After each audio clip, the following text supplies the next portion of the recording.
Voici la loi du sacrifice de culpabilité, c'est une chose très sainte. C'est dans le lieu où l'on égorge l'holocauste que sera égorgée la victime pour le sacrifice de culpabilité. On en répandra le sang sur l'autel tout autour. On en offrira toute la graisse, la queue, la graisse qui couvre les entrailles, les deux rognons, et la graisse qui les entoure, qui couvre les flancs, et le grand lobe du foie, qu'on détachera près des rognons. Le sacrificateur brûlera cela sur l'autel en sacrifice consumé devant l'Éternel. C'est un sacrifice de culpabilité. Tout mâle parmi les sacrificateurs en mangera, il le mangera dans un lieu saint, c'est une chose très sainte. Il en est du sacrifice de culpabilité comme du sacrifice d'expiation, la loi est la même pour ces deux sacrifices, la victime sera pour le sacrificateur qui fera l'expiation. Le sacrificateur qui offrira l'holocauste de quelqu'un aura pour lui la peau de l'holocauste qu'il a offert. Toute offrande cuite au four, préparée sur le grill ou à la poêle, sera pour le sacrificateur qui l'a offerte. Toute offrande pétrie à l'huile et sèche sera pour tous les fils d'Aaron, pour l'un comme pour l'autre. Voici la loi du sacrifice d'action de grâce, qu'on offrira à l'Éternel. Si quelqu'un l'offre par reconnaissance, il offrira, avec le sacrifice d'action de grâce, des gâteaux sans levain pétris à l'huile, des galettes sans levain arrosées d'huile, et des gâteaux de fleurs de farine frites et pétris à l'huile.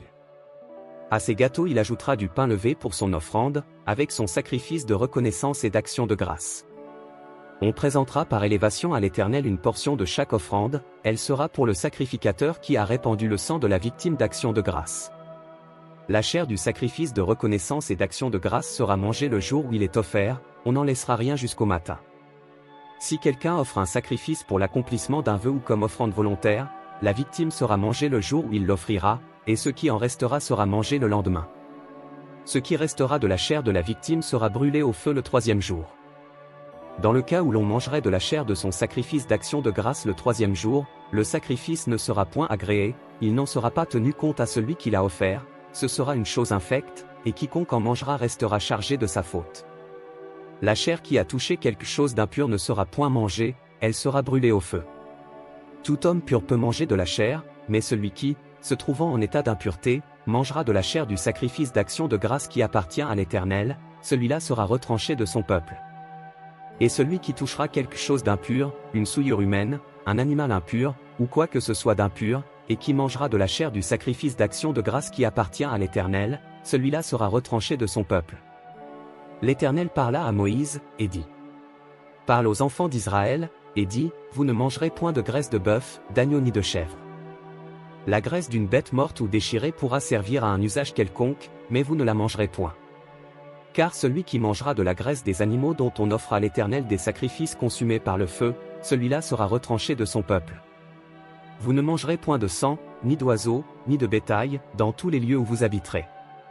Celui qui mangera du sang d'une espèce quelconque, celui-là sera retranché de son peuple. L'Éternel parla à Moïse, et dit: Parle aux enfants d'Israël, et dit, celui qui offrira à l'Éternel son sacrifice d'action de grâce apportera son offrande à l'Éternel, prise sur son sacrifice d'action de grâce.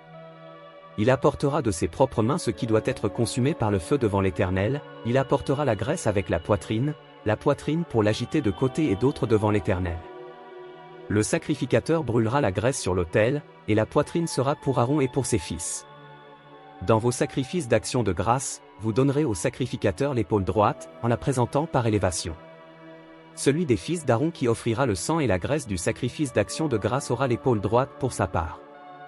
Car je prends sur les sacrifices d'action de grâce offerts par les enfants d'Israël la poitrine qu'on agitera de côté et d'autre et l'épaule qu'on présentera par élévation, et je les donne au sacrificateur Aaron et à ses fils, par une loi perpétuelle qu'observeront les enfants d'Israël. C'est là le droit que l'onction d'Aaron et de ses fils leur donnera sur les sacrifices consumés par le feu devant l'Éternel, depuis le jour où ils seront présentés pour être à mon service dans le sacerdoce. C'est ce que l'Éternel ordonne aux enfants d'Israël de leur donner depuis le jour de leur onction, ce sera une loi perpétuelle parmi leurs descendants. Telle est la loi de l'holocauste, de l'offrande, du sacrifice d'expiation, du sacrifice de culpabilité, de la consécration, et du sacrifice d'action de grâce.